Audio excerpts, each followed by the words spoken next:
प्रथमे voter registration रे click करंतु। क्लिक कला परे भोटर सर्विस रो विभिन्न ऑप्शन गुड़ाक देखाजिबो। प्रथम ऑप्शन न्यू भोटर रजिस्ट्रेशन रे क्लिक करिबा जेहेतु आमे नुआ करी भोटर आईडी आवेदन करिबा।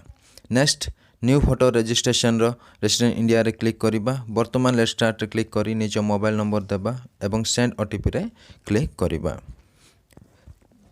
सेंड ओटीपी रे क्लिक कला परे गोटे ओटीपी देइथिबा मोबाइल नंबर आसीबो। से ओटीपी को खाली थिबा बॉक्स रे टाइप करिबा एवं वेरीफाई रे क्लिक करिबा।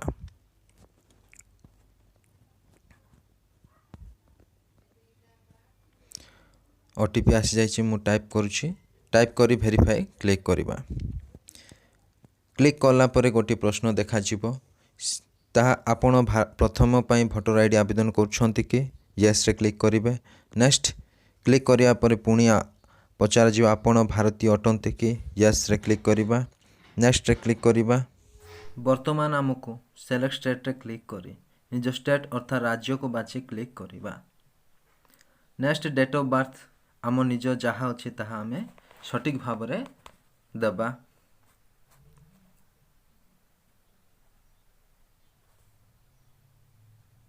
डेट ऑफ बर्थ दे सारला परे डेट ऑफ बर्थ प्रूफ पाए आमे कोन दोछु मैट्रिक सर्टिफिकेट दोछु ना आधार कार्ड दोछु ना कोन दो से अनुसार आमे देबा। मु एटी आधार कार्ड दोछि। आधार कार्ड क्लिक करली तापर अपलोड करू अछि। आधार कार्ड अपलोड मु करि सारी अछि। तो पुणी एबे स्क्रॉल करिबा। देखुछंती आपण आधार कार्ड अटैच हे सारछि। वर्तमान आमे एज डिक्लेरेशन फॉर्म टा अपलोड करिया। मु आगरो फॉर्म टा डाउनलोड करिछि आउ ताकू मु लेखिकी फोटो कॉपी स्कैन करी रखिछि। आपण माने मध्ये ताकू स्कैन करी रखिबे आउ अपलोड करिवे। देखंतु मु अपलोड करूछि। अपलोड हे सारछि एज डिक्लेरेशन फॉर्म टा। एबे वर्तमान हमको अपलोड कोन मागुछि फोटो मागुछि।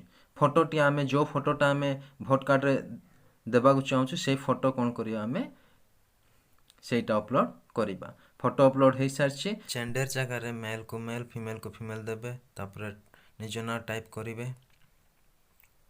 निज ना टाइप करला पर मेल को आसी मेल देबे। भोटर कार्ड आईडी अप्लाई कला समय रे जने संपर्कीय को डिटेल्स देबा को पड़िबो। रिलेटिव को ना टाइप करिवे। पुन रिलेटिव इपिक नंबर रे तांको भोट आईडी कार्ड नंबर देबे। से पुनी से संपर्क आपन कोन होछंती बापा ना मां ना भाई भौणी। जदि बापा माँ अच्छी बापा मारे देबे नले भाई भौणी बा अन्य कहीं अच्छा ताले ओदे रे क्लिक करिवे। करिबा हाउस नंबर रे निज हाउस नंबर जदि अच्छी ताले देबे नले 000 टाइप करके छाड़ी देबे। तापर स्ट्रीट रे निज साही ना देबे अथवा निज ग्राम रो ना मध्य दे पारिवे।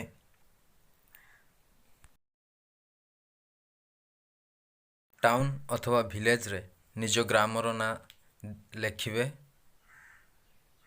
गोटे पर गोटे सबु किछि टाइप करके सबु फिलअप करिवे। तापर जाई कि हमर सबु किछि समाप्ति हबो। तो सबु किछि गोटे पर गोटे आमे फिलअप करिबा। जदि आपण मानक ए भिडियोटी भल लागि थाए ताहेले आपण लाइक कमेंट शेयर एवं सब्सक्राइब करिवे। निज निज सांग मानकु ए भिडियोटी शेयर करिवे जो द्वारा से माने मध्य ए भिडियोर उपभोग करि पारिबे। से माने मध्य निज निज मोबाइल माध्यम रे निजर अथवा परिवार जनकर भोटर आईडी कार्ड अप्लाई करि पारिबे एवं निज घरे से कार्डटा पाई पारिबे।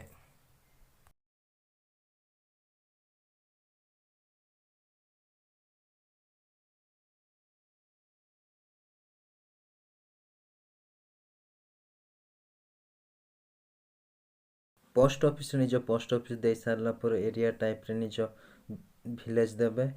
तापर डिस्ट्रिक्ट जहाँ किछि अछि आपनक जिला करिवे। सेलेक्ट असेंबली रे को असेंबली रे आपनक परिवार माने भोट दउछंती से असेंबली ना लिखिबे। जे तो हमर मोहना हम मोहना दउछि। एड्रेस प्रूफ रे आपण जे कोन से एड्रेस ता दे पारिबे। मु एटा आधार कार्ड दउछि तेन करी मु आधार कार्ड अदर क्लिक करी आधार कार्ड नै तेन अदर क्लिक करके मु एट कोन करिबे आधार ता अपलोड करिबे।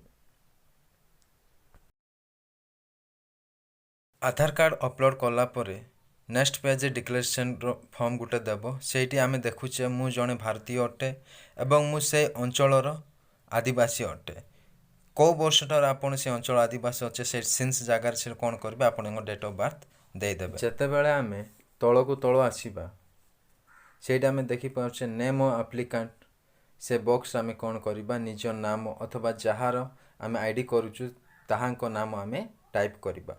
ପୁଣି ତଳେ ପ୍ଲେସ୍ ଥିବା ଜାଗାରେ ଆପଣଙ୍କ ଗ୍ରାମର ନାମ ଟାଇପ୍ କରିବେ।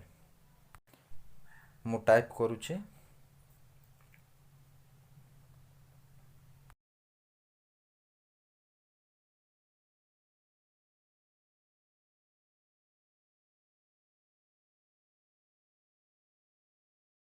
Name of applicant place fill up କଲା ପରେ ଡନ୍ରେ କ୍ଲିକ୍ କରିବେ। ଡନ୍ରେ କ୍ଲିକ୍ କଲା ପରେ ଫର୍ମ 6 ପ୍ରିଭ୍ୟୁ ଦେଖାଯିବ। ସେଠି ଆପଣଙ୍କ ଯାହା କିଛି ଡିଟେଲ୍ ଦେଇଛନ୍ତି ସେଇ ଆପ୍ଲିକାଣ୍ଟ ବା ସେଇ ଲୋକଙ୍କ ନାଁରେ ସେ ସବୁ ତଳକୁ ତଳ କରି ଦେଖିଦେବେ। ଯଦି ଠିକ୍ ଅଛି ତାହେଲେ କ'ଣ କରିବେ, ତଳକୁ ତଳ କରିକି ପୁରା ବଟନ୍ରେ ଥିବା ତଳେ ଥିବା ଅପସନ୍ କନଫର୍ମରେ କ'ଣ କରିବେ, ସେଠି ଆପଣ କ୍ଲିକ୍ କରିବେ। ଭଲ ଭାବରେ ଚେକ୍ କରିକି କ୍ଲିକ୍ କରିବେ।